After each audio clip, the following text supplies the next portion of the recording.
છોટાઉદેપુર નકલી કચેરી કૌભાંડ બાબતે પોલીસનો મોટો ખુલાસો। અગાઉ 7 આરોપીઓની પોલીસે કરી હતી ધરપકડ।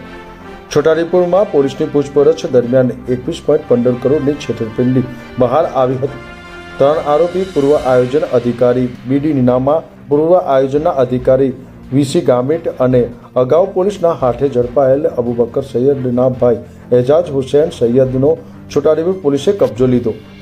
એજાજ હુસૈન સૈયદ સંદીપ રાજપૂતનો ડ્રાઈવર બની સાથે ફરતો હતો। એજાજ સૈયદ આરોપીના બેંક એકાઉન્ટનું હેન્ડલિંગ કરતો હતો। આ કૌભાંડ 2016થી શરૂ થયું હતું, જેના કારણે તે વખતના તત્કાલીન એડિશનલ કલેક્ટર બીડી નીનામા દાહોદ જેલના કબજામાં હતા, જેનો છોટાઉદેપુર પોલીસે કબજો લીધો। અગાઉ 24 એકાઉન્ટ ફ્રીઝ કર્યા હતા, જેમાં 2.96 કરોડ ફ્રીઝ કર્યા હતા। અત્યાર સુધી પોલીસે 3 કરોડ 17 લાખ ફ્રીઝ કરાવી શકી છે। 4 લાખ રૂપિયા અલગ અલગ લોકો પાસેથી રોકડ રિકવર કર્યા છે। ગાંધીનગરનો એક નકલી ઓર્ડર બનાવી બેંકમાં રજૂ કર્યો હતો, જે તપાસમાં એવી કોઈ ઓફિસ ગાંધીનગરમાં નહોતી। મોહસિન સુરતીનો રિપોર્ટ, ન્યૂઝ ટુડે, છોટાઉદેપુર। તારીખ 26/10/2023ના રોજ છોટાઉદેપુર જિલ્લાના છોટાઉદેપુર પોલીસ સ્ટેશનમાં એક નકલી કચેરી બાબતની ફરિયાદ રજીસ્ટર થઈ હતી, જેમાં અગાઉ 7 આરોપીઓ પકડવામાં આવ્યા હતા। તે તમામ આરોપીઓ જેલ હવાલે છે।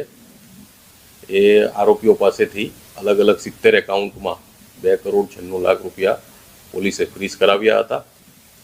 ત્યારબાદ આ જ તપાસમાં આ કૌભાંડની અસર દાહોદની પ્રાયોજના વહીવટદાર કચેરી સુધી હતી, જે બાબતે અત્રેથી દાહોદના પ્રાયોજના વહીવટદાર કચેરીને જાણ કરવામાં આવી હતી, જે આધારે દાહોદમાં એક અલગ સ્વતંત્ર ફરિયાદ રજીસ્ટર કરવામાં આવી હતી।